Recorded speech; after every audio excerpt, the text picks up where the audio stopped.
I see a lot of what I call reinventing the wheel lately. Yep. And I wonder how much of this are people just aren't aware that there's already so many solutions out there.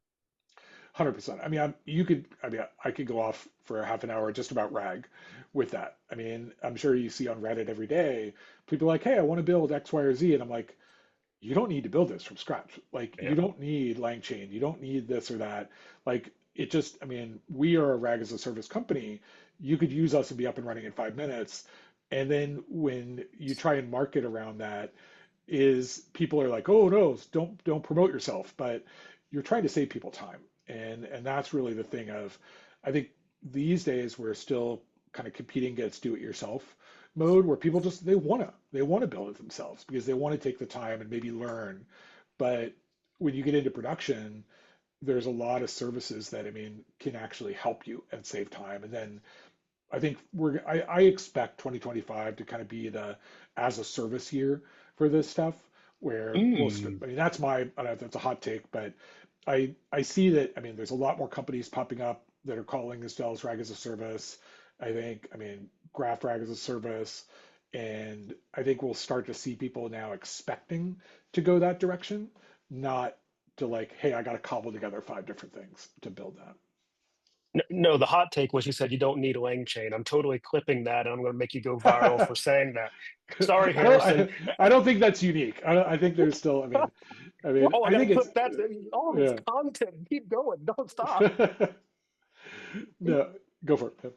Oh no, I don't know. I'm just my mind is now racing with things I probably shouldn't say. Uh, um, well, actually, I mean, oh boy, we could get derailed with that so quickly. I mean, that's a question I ask myself though, is the boy. So personally, I'm a big fan of the concept of appearance versus reality as we see it Hmm. all throughout life.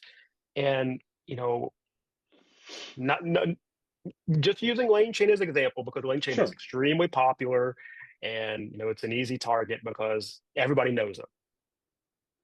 And but there's a lot of things it does and a lot of things it doesn't do. And yet, when people start trying to build an AI, it's almost like, well, you have to use Langchain to do this. Mm. And I one of the things that I really grapple with and try to understand is how to get trust graph in front of people so that they even know, like, no, like as you're saying, you don't have to rebuild this RAG pipeline. There you could use Graphlit, you could use trust graph. There's lots of alternatives out here that potentially have already built what you've done and have been doing it for quite a long time, Yeah. put a lot of effort into this. And there's this big disconnect between how do you get people aware of these solutions, whereas Langchain have done an extremely good job of making themselves aware to everybody in the AI space Hmm. that the Langchain is ubiquitous to everybody Hmm. building an AI. Everybody knows it. I think Llama Index is pretty close Hmm. behind, and is it just the benefit of timing that they were early and as the AI trend was accelerating, they were got kind of attached to it. But now here we are today, closing on the end of 2024, and they're still so tightly coupled with it. How do new and emerging solutions really get their name in those Hmm. conversations so that you don't see people on Yeah. Reddit posting like, well, I'm trying to do this with Langchain and not aware that there's 20 different solutions that Yeah. already do this.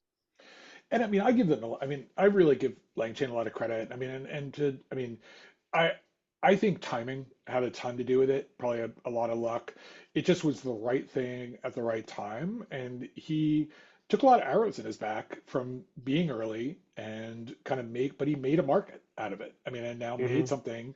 I mean, you're kind of seeing that a little bit with Crew AI and AI agents, and I mean, hype matters. I mean, if you can create a community around yourself and then start to figure out how to monetize it, I mean, that's a good thing. And so I think but then on the other hand is, I mean, they've also taken a lot of crap from maybe the quality originally or the documentation, but they've had this community stick with them as they iterate. which is super important. So they created a sticky product, which you got to give them kudos for. Now, do I think anybody needs them? Like if you're just looking for a RAG pipeline to solve the 80% of problems, I don't think so. Like I think there's enough commoditization over what is a RAG pipeline and the data ingestion stack and all that kind of stuff that I think you can pretty much put a pin in that whole thing and offer it as a service. I really do. And I mean, the questions like if you can support every model that comes out, if you can, I mean, like the biggest difference I see today is does somebody want to self-host it or do they want a cloud service? I mean, and that's like, and we've basically decided to say, look, we're just a cloud service. Like we're not going down that road, which leaves us out of some conversations, but it also Hmm. lets us optimize for the other Hmm. conversation. And so I think you start to see this bifurcation on different angles, kind of that from where we were a year ago, in terms of why you pick one thing or another. But also you see that, I mean, the Langchains now LangGraph they're focused on observability. I mean, agents. I think it's because Langchain itself is commoditized a ton. And I Hmm. mean, even with like the new Vercel AI SDK is pretty sweet. Or I mean, using light LLM to get abstraction. Hmm. I mean, there's new things that people now are starting to become a de facto standard.